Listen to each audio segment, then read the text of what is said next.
Hello and welcome to the techno fair. मैं केश मिश्रा आप सभी का अपने इस चैनल पर स्वागत करता हूं। जी हां, देखिए बीएसएनएल के दिन बहुरने वाले हैं। आप लोगों ने जिस बीएसएनएल को हम सभी लोग कभी उसका फुल फॉर्म भारत संचार निगम लिमिटेड के बदले कहते थे कि भाई साहब नहीं लगेगा, ठीक है, उसके दिन फिर से बहुरने वाले हैं। अच्छे दिन आने वाले हैं उसके, क्योंकि आजकल आप अगर देखें तो चारों तरफ आपको एक ही ट्रेंड ट्विटर पे दिख रहा है, और वो क्या है कि बाइकआउट जियो, एयरटेल और बीएसएनएल की घर वापसी कराओ।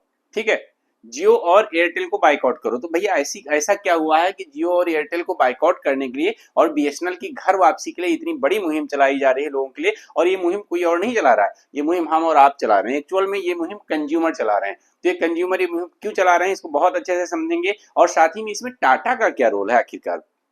अगर मान लेते हैं बीएसएनएल घर वापसी कर रहा है, बीएसएनएल दोबारा से जो है चमकने वाला है, तो ऐसे में जो है टाटा का क्या रोल है इसमें, उसको भी हम बहुत अच्छे से बहुत डिटेल में समझेंगे। तो आइए देखते हैं आखिरकार कि क्या है ये मैटर। ध्यान दीजिएगा, देखिए आपको ट्विटर पे ट्रेंड दिख जाएंगे, जियो बाइकआउट एंड बीएसएनएल की घर वापसी, trend surge on x after price hike upset Reliance Jio Airtel VI customer.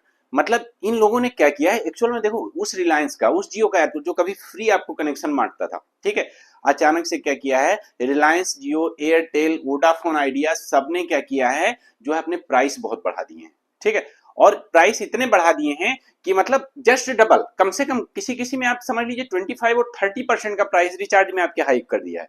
अब ऐसे में जो है लोगों को ये लगने लगा है कि भैया बीएसएनएल ही सबसे अच्छा है क्योंकि सबसे सस्ता है, और इस वजह से। और दूसरी चीज इसके पीछे की एक और वजह है, आखिरकार बीएसएनएल जिसने अब तक 4G तक लॉन्च नहीं कर पाया है भारत में 4G तक की सुविधा नहीं दे पाया है, वो अगर वापसी करेगा तो करेगा कैसे?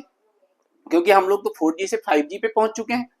ठीक है, तो ऐसे कैसे वापसी करेगा? अब ये सवाल आप लोगों के मन में आ रहा होगा। हम सब एक एक पॉइंट बहुत बारीकी से समझेंगे।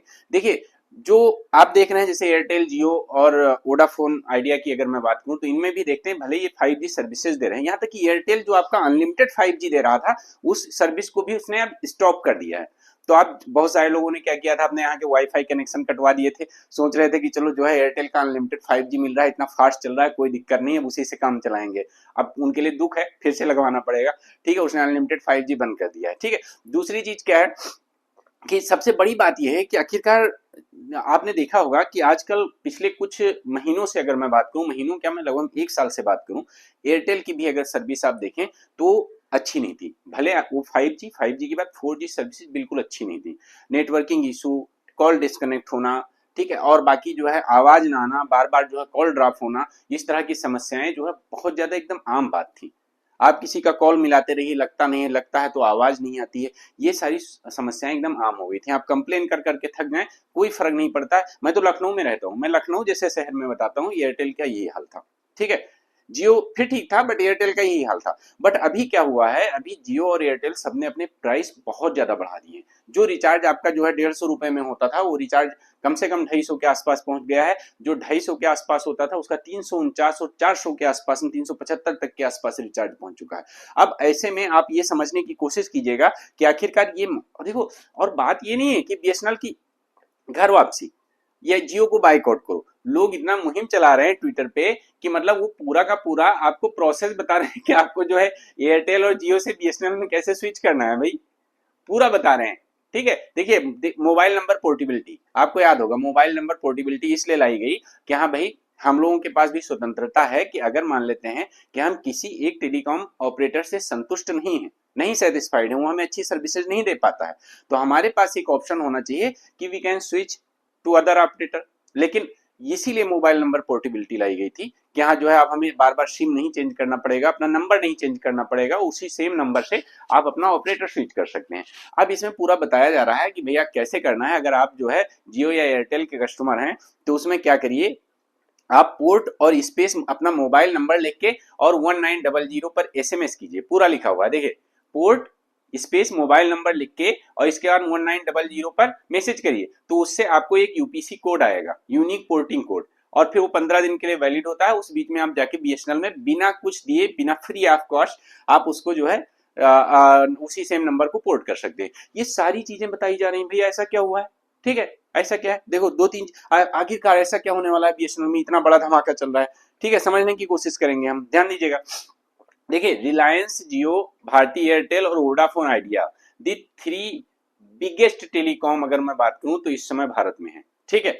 लेकिन इन्होंने क्या किया है, अपने प्राइस बढ़ा दिए हैं, और प्राइस बढ़ाने के अलावा की वजह से इनके जो कस्टमर्स हैं, जो कंज्यूमर्स हैं इनके, ये सभी नाराज हो गए हैं और ट्विटर पे एक मुहिम छेड़ दी है। और सिर्फ इनको बाइकआउट करने की ही मुहिम नहीं, they are trying to promote BSNL. आखिरकार बीएसएनएल को प्रमोट कर रहे हैं, तो बीएसएनएल को प्रमोट क्यों कर रहे हैं? देखो बीएसएनएल में एक प्लान चल रहा है, सरकारी कंपनी है, 84 दिन का प्लान, ठीक है। ये जो 84 दिन का प्लान है इसने धमाल मचाया हुआ है। 84 दिन की वैलिडिटी के साथ ये प्लान जानते हैं कितने में मिल रहा है? मतलब समझ लीजिए बाकी की अपेक्षा 50% खर्चा करना पड़ रहा है आपको। एस टी वी 599, ठीक है, सिर्फ 599 रुपए में आप 84 दिन की वैलिडिटी का मजा उठाते हैं, और जो है अनलिमिटेड कॉल्स भी रहती हैं, बाकी आपको जो है इंटरनेट भी मिलता है, ये सारी चीजें। अब इसी बीच अगर बात करें, अगर मैं 2023 में बात करूं तो nearly 16.4 lakh customer BSNL network में आए हैं। अदर नेटवर्क को क्विट करके बीएसएनएल नेटवर्क में लगभग में 16.4 लाख कस्टमर आए हैं, ठीक है। अब क्यों आए हैं मैं बताऊंगा आपको। देखो अभी क्या हुआ है, एक इन लोगों के सामने भी न्यूज आई इस चीज की कि इतनी बड़ी संख्या में आखिरकार लोग अपने नंबर को क्यों कर रहे हैं, जो है बीएसएनएल की तरफ मूव कर रहे हैं। इसको आपको देखने के लिए समझना पड़ेगा। आपको समझ में आ गया होगा। TCS partners with BSNL, Tata consultancy services partners with BSNL, rupees 15,000 crore deal, 4G deal. मतलब बीएसएनएल 4G लॉन्च करने वाला है, 4G की सर्विस देने वाला है, और वो किसके साथ पार्टनर्स करके? टाटा के साथ, टाटा कंसल्टेंसी सर्विसेज के साथ में, ठीक है। ये एक धमाकेदार न्यूज आपके लिए, क्योंकि अब टाटा और बीएसएनएल ने डिसाइड किया है कि हम भारत में जो है 4G सर्विसेज, और फिर 4G के बाद में ये फ्रेमवर्क है, 4G के बाद 5G सर्विसेज प्रोवाइड करवाएंगे और बीएसएनएल को उबारेंगे। बीएसएनएल को उबारने का, बेसिकली बीएसएनएल को उबारने का ये सरकार का ही एक प्लान है, जिसके तहत जो है बीएसएनएल और जो है टाटा सर्विसेज को, टाटा कंसल्टेंसी सर्विसेज के बीच में ये टाई अप किया गया है। अब ये टाई अप सिर्फ इतना ही नहीं है, ध्यान दीजिएगा। आप ये समझ लीजिए, आप जैसे लाखों यूजर्स धीरे धीरे जो है 4G सर्विसेज अभी जल्दी ही, हाल ही में, और हो सकता है अगले महीने अगस्त से ही बीएसएनएल की 4G सर्विसेज की का आनंद ले पाए, मजा ले पाए। और इसमें चूंकि टाटा कंसल्टेंसी सर्विसेज जो है इसमें सपोर्ट कर रहा है, तो आप समझ सकते हैं कि आपको सुविधाएं बीएसएनएल की बेहतर मिलने वाली हैं। अब वो सिस्टम शायद नहीं रहेगा। मैं बताऊं कि हम लोग क्या होता था कि पहले की बात, जब ऐसा होता था कि कोई पूछता था भैया आपका नंबर नहीं मिल रहा है, हाँ पता नहीं क्यों नहीं लग रहा था, किसका है? बीएसएनएल का। अच्छा भैया ठीक है कोई बात नहीं, उसका नाम ही है भाई साहब, नहीं लगेगा, ठीक है, बीएसएनएल का फुल फॉर्म, हम लोग ऐसे कहते। अब ऐसे इस से बीएसएनएल बहुत जल्दी उभरने वाला है, और ये अच्छी बात है फिलहाल के लिए, ठीक है। तो बेसिकली जो टाटा ग्रुप है वो जो उसकी फ्लैगशिप जो आईटी सर्विस प्रोवाइडर है, जो टाटा कंसल्टेंसी सर्विसेज के नाम से जिसे हम जानते हैं, तो वो मोबाइल कनेक्टिविटी को एनहेंस करने के लिए जो है बेसिकली बीएसएनएल के साथ मिलकर काम कर रहा है। और expanding 4G in rural areas, basically जो रूरल एरियाज हैं वहां पर भी 4G सर्विसेज को एनहेंस करेगा, और इसके साथ ही लगभग 1000 से ज्यादा गांवों में कनेक्टिविटी सुविधा को ये स्थापित करने पर विचार कर रहा है। मतलब विचार के इस पे प्लान कर रहा है, और बहुत तेजी से वर्किंग कर रहा है। इसकी वर्किंग के बारे में भी मैं आपको बताऊंगा, डेफिनेटली समझिएगा कि इसमें क्या हो रहा है कि बीएसएनएल जो है डेफिनेटली अब कोशिश कर रहा है कि वो एक सीमलेस कम्युनिकेशन सर्विस प्रोवाइड कर सके, अपने नेटवर्क क्षमता को दुरुस्त कर सके टाटा कंसल्टेंसी सर्विसेज की सहायता से। और साथ ही देखिए TCS sitting as a part of this deal, TCS is setting up extensive data centres across 4 region of the country.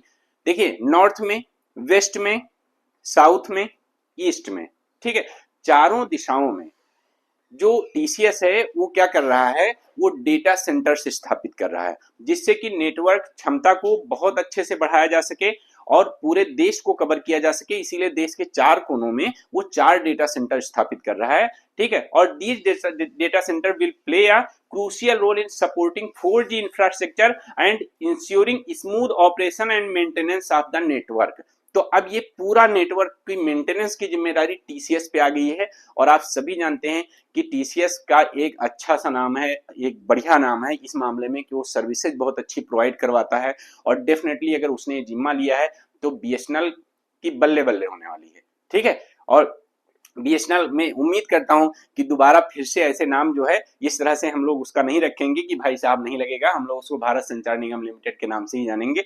ठीक है, तो इस तरह की सर्विसेज आपको अभी ध्यान दीजिएगा, ये तो कम है, मैं आपको और बता रहा हूँ। बीएसएनएल ऑलरेडी इस सेक्टर में बहुत अच्छा काम कर चुका है। ऑलरेडी जो है लगभग 9000 से ज्यादा टावर्स उसने 4G के लिए इंस्टॉल कर दिए हैं।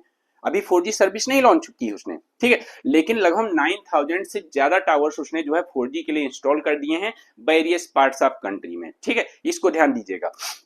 और अब इसको और ज्यादा ये एक्सपेंड करने पे विचार कर रहा है कि जिससे और ज्यादा से ज्यादा जो है सर्विसेज जो है इंप्रूव करने के लिए ज्यादा से ज्यादा टावर्स लगाए जा सकें। ठीक है, और यही नहीं, इसके साथ जो इनका कोलैबोरेशन प्लान है उसमें देखिए आप पूरा मैंने मेंशन किया हुआ है कि जो तेजस नेटवर्क एंड आईटीआई है, ठीक है, ये भी जो गवर्नमेंट की, ऑब्वियसली तेजस भी और साथ में जो है आईटीआई, सब गवर्नमेंट ओन्ड एंटिटीज हैं, तो इन्होंने भी जो है बेसिकली जो है बीएसएनएल में पार्टिसिपेट करने के लिए जो है ये सब आगे आए हैं। और टुगेदर ये सभी टीसीएस और ये सभी फर्म मिलके बीएसएनएल में 4G सर्विसेज को एनहेंस करेंगी और साथ ही आगे बेसिकली 5G के लिए ग्राउंड तैयार करेंगे कि 5G सर्विसेज को भी बीएसएनएल में लाया जा सके। और ध्यान दीजिएगा, लगभग 19,000 करोड़ के साथ में जो है ये सभी ये एफर्ट जो है करेंगी, इतना बढ़िया। आप ये समझिएगा एक बार कि मतलब इस तरह की जब सर्विसेज आपको देखने को मिलेंगी बीएसएनएल में, कि यहाँ जो है जब टीसीएस, तेजस, आईटीआई ये सभी मिलकर जो है काम कर रहे हैं बीएसएनएल की सर्विसेज इंप्रूव करने पे, तो नो डाउट देखिए अभी आप देख रहे हैं कि जिस हिसाब से देखा आपने कि वोडाफोन भी यहाँ पे लगभग फेल होता नजर आया। उसने आइडिया के साथ में अपने आप को टाई अप करके, कोलैब करके इसके बाद में सर्विसेज प्रोवाइड करने की कोशिश की, लेकिन फिर भी वो देखा जाए तो अच्छी नेटवर्क क्षमता को प्रोवाइड करवाने में वो सफल नहीं हो पाया। ठीक है, एयरटेल जिसको हम लोग लीडिंग नेटवर्क ऑपरेटिंग कंपनी मानते थे, लीडिंग नेटवर्क ऑपरेटर मानते थे, वो भी देखा जाए तो आज की डेट में आप सभी जानते होंगे जो एयरटेल यूज कर रहे हैं कि आप सभी सेटिस्फाइड नहीं होंगे उसकी सर्विसेज से, क्योंकि उसकी भी नेटवर्क क्षमता बहुत ज्यादा दुरुस्त नहीं है। ठीक, अब बाकी जियो की चलो नेटवर्किंग अच्छी थी, कभी कभी की बात करें तो लगभग ठीक थी, बट उसने भी अपने प्लान बहुत हाइक कर दिए हैं।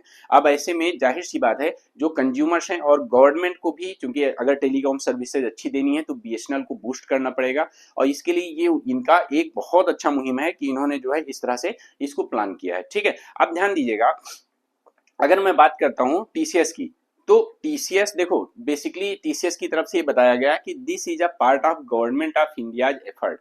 गवर्नमेंट ऑफ इंडिया का ही एफर्ट है कि हम बीएसएनएल में 4G सर्विसेज लॉन्च करने जा रहे हैं, उसको 5G के लिए भी बूस्ट करेंगे। Basically it is a part of digital India. इसी के तहत बीएसएनएल के थ्रू ही अगर बीएसएनएल को हम लोग बूस्ट कर सकें तो डिजिटल इंडिया की जो मुहिम है उसको हम साकार कर पाएंगे और उसको ज्यादा से ज्यादा रूरल एरियाज तक पहुंचा पाएंगे। क्योंकि देखिए आप यकीन मानिए, अगर पहले की बात करें तो एक बीएसएनएल ही था, जैसे आपको हर घर में जब लैंडलाइन की सुविधाएं मिलनी शुरू हुई थी, ठीक है, तो बीएसएनएल ही था जिसने जो है सबसे पहले जो है यहाँ पे जो है इस तरह की सर्विसेज जो लोगों को कनेक्ट करने के लिए कम्युनिकेशन सर्विसेज लोगों को प्रोवाइड की थी। ठीक है, और आज भी एक गवर्नमेंट एंटाइटी होने के कारण इसका ऑब्वियस सी बात है, अगर ये 4G और 5G सर्विसेज अच्छी दे पाता है, ठीक है, तो हर इंसान चाहेगा कि हम बीएसएनएल के साथ जुड़े रहें। तो मे बी हो सकता है कि अच्छी सर्विसेज देते हुए बीएसएनएल जो है क्या कहते हैं आगे बढ़ जाए और एक लीडिंग नेटवर्क ऑपरेटर बन जाए। तो ये हो सकता है, बिल्कुल हो सकता है, कुछ भी ऐसा नहीं है जो ना हो पाए। ठीक है, फिलहाल के लिए मैं आपको एक चीज और बताना चाहूंगा यहाँ पर कि देखिए मेरी क्लास सुबह 9 बजे डेली होती है जो करंट अफेयर से संबंधित होती है। ये भी आपके करंट अफेयर का ही पार्ट होता है जो आपके मेंस के लिए स्पेशली फोकस्ड होता है। बाकी जो है रात में 10 बजे मेरी फाउंडेशन बैच की क्लास चलती है, उसको भी आप सभी जरूर देखा करें। और आप सभी जो है चैनल को सब्सक्राइब करें, बेल आइकन दबाना तो बिल्कुल भी मत भूलें, क्योंकि ऐसे डेली वीडियोज अपलोड होते हैं और इन सभी का आपको डेली जो है अपडेट मिल जाएगा अगर आप जो है बेल आइकन दबाते हैं। ठीक है, तो इसको ध्यान दीजिएगा, बेल आइकन दबाना मत भूलिए और साथ ही मेरे टेलीग्राम चैनल से जरूर जुड़िए। ठीक है, टेलीग्राम चैनल मेरा जो है टेक्नोफेयर बाय केएस सर के नाम से है, जो नीचे देखिए रेड मार्क में लिखा हुआ है ये। ठीक है, इस नाम से आप सर्च कर सकते हैं, अदरवाइज इस वीडियो के डिस्क्रिप्शन में जाएंगे तो यहाँ पर भी आपको सारी डिटेल्स मिल जाएंगी, आपको टेलीग्राम लिंक भी मिल जाएगा, बाकी जो है आपको इंस्टाग्राम, व्हाट्सएप सारे लिंक मिल जाएंगे, फाउंडेशन कोर्स की भी डिटेल मिल जाएगी, मेरी कॉन्टैक्ट डिटेल भी मिल जाएगी। तो इस क्लास को ज्यादा से ज्यादा लोगों तक पहुंचाएं, प्रमोट करें कि ऐसे ही जो है आप के लिए मैं वीडियो और ज्यादा लेकर आऊं, जिससे कि यहाँ जो है आपका एक अप्रोच बन सके। अब ध्यान दीजिएगा, देखिए इससे पहले बेसिकली जो गवर्नमेंट बीएसएनएल की जो डील हुई थी 1.6 बिलियन की डील थी, ठीक है, टाटा के साथ। तो ये जो बेसिकली टाटा की पार्टनरशिप है, ये जो 15,000 करोड़ की है, ये उसी का एक 1.6 बिलियन का ही पार्ट है, 15,000 करोड़, ठीक है। अब ध्यान दीजिएगा इसको। अब जो 4 डेटा सेंटर है मैंने आपको बताया, ध्यान से देखिएगा, देखिए यहाँ पे नोटिस करिए, देखिए नॉर्थ में, ईस्ट में, साउथ में एंड वेस्ट में, ठीक है। इन चारों जगह पे जो है टाटा क्या कर रहा है, डेटा सेंटर अपने स्थापित कर रहा है। तो ऐसे में जब चारों दिशाओं में डेटा सेंटर होंगे देश के, तो वहां से नेटवर्क क्षमता को बूस्ट करने में और नो डाउट जो है नेटवर्किंग को एफिशिएंट बनाने में जो है बहुत ज्यादा हेल्प मिलेगी इसको, ठीक है। तो बाकी और कुछ खास है नहीं इसमें। तो इसी के साथ में आज की क्लास खत्म करते हैं। और साथ ही एक चीज आपको और बताना चाहूंगा मैं कि देखिए करंट अफेयर, अच्छा साथ ही एक चीज आप क्वेश्चन का जवाब दीजिएगा, कमेंट में जवाब दीजिएगा और मुझे ये बताइए कि यहाँ जो है आखिरकार बीएसएनएल की स्थापना कब हुई थी, ठीक है। बीएसएनएल की स्थापना क्या हुई थी और क्या स्थापना के टाइम भी ये गवर्नमेंट कंपनी थी, आप इसका कमेंट में जवाब दीजिए, ठीक है। तो देखिए जो करंट अफेयर की और एडिटोरियल एनालिसिस की मेरी क्लास है वो सुबह 9 बजे होती है। इंडियन इकोनॉमी का जो बैच है फाउंडेशन, वो आपका रात का 10 बजे चलता है, ठीक है। और साथ ही आपको बताना चाहूंगा कि देखिए ये सारे छोटे छोटे वीडियोज हैं, इनको आप जाइए देखिए, ये आपका एक मीन्स का बहुत अच्छा अप्रोच आपका डेवलप करेंगे आपके अंदर। बहुत मेहनत से ये सारे वीडियोज मैं बनाता हूं, तो इन सभी को उम्मीद करता हूं कि आप सभी पसंद करेंगे, लाइक करेंगे, चैनल सब्सक्राइब करेंगे, यही आपसे चाहिए। और मैं आपसे फाउंडेशन बैच के अलावा जितनी क्लासेस चलती हैं तो फ्री ही चलती हैं, उसके लिए तो मैं आपसे कुछ ले नहीं रहा हूँ, ठीक है। करंट अफेयर की क्लास जो कि हिंदी इंग्लिश दोनों न्यूज एनालिसिस में उसमें करता हूं आपकी क्लास में, इसलिए आपके लिए वो इंपॉर्टेंट हो जाती है। उसमें मैं दी हिंदू भी कवर करता हूं, ठीक है। देखिए ये करंट अफेयर की क्लासेस जो चलती हैं, मैं दी हिंदू भी कवर करता हूं, इंडियन एक्सप्रेस भी, इकोनॉमिक्स टाइम्स भी और जनसत्ता एक्सप्रेस भी। तो हिंदी इंग्लिश जो भी न्यूज मिलती है और मुझे लगता है कि वो आपके एग्जाम के लिए इंपॉर्टेंट है, उन सभी को मैं कवर करता हूं इसमें, ठीक है। इसलिए ज्यादा से ज्यादा लोग इसमें जुड़े। बाकी ये देखिए छोटे छोटे वीडियोज, मतलब बेसिकली प्ले लिस्ट बनी हुई है। अब इस प्ले लिस्ट में अगर आप देखेंगे तो देखिए ये जो छोटे वीडियोज होते हैं, आज का मुद्दा करंट अफेयर नाम से जो है आपको पूरी मिल जाएंगे, जो अब तक हुए हैं आपके एग्जाम के लिए इंपॉर्टेंट है। इसके बाद में देखेंगे आप कि current affair and editorial analysis 2024 की एक प्लेलिस्ट बनी हुई है। इसमें आप देखेंगे तो 2024 का सारा करंट अफेयर अब तक का, ठीक है, जो लगभग 7 महीने का सारा करंट अफेयर आपको इसी प्लेलिस्ट में मिल जाएगा, ठीक है। बाकी इसके अलावा इंटरिम बजट की भी प्लेलिस्ट अलग बनी हुई है। पेड इकोनॉमी बैच है जिसमें काफी क्लासेज पब्लिक हैं, आप सैंपल के तौर पे देख सकते हैं। पूरा कोर्स देखने के लिए आपको एडमिशन लेना पड़ेगा, उसमें फीस पे करनी पड़ेगी। बाकी आप देखिए यूपीपीसीएस 2019 का, 2020 का, 2024 2020 का और इसके अलावा 2019 का, 2018 का, 2014 का, इन सभी का मैंने एनालिसिस किया हुआ है। उसको भी आप देखिए तो आपके एग्जाम के लिए बहुत, प्रीलिम्स के हिसाब से बहुत इंपॉर्टेंट है, क्योंकि मैंने बहुत डिटेल्ड एनालिसिस किया हुआ है उस प्रीलिम्स के पेपर का, ठीक है। तो इसी के साथ आप सभी लोग मेरे चैनल से जुड़ें, चैनल को सब्सक्राइब करें, बेल आइकन दबाना बिल्कुल भी मत भूलें। उम्मीद करता हूं कि ये सारी क्लासेज आप सभी को बहुत अच्छे से पसंद आती हैं और इसी वजह से मैं शायद ही, अगर आप ज्यादा से ज्यादा लोग जुड़ेंगे तो शायद मैं इन क्लासेज का टाइम भी बढ़ाऊंगा, या छोटे छोटे करंट अफेयर के जो टॉपिक हैं जो मेंस के लिए आपके लिए इंपॉर्टेंट है, वो मैं ज्यादा से ज्यादा क्लासेज आपकी अपलोड करने की कोशिश करूंगा, ठीक है। धन्यवाद।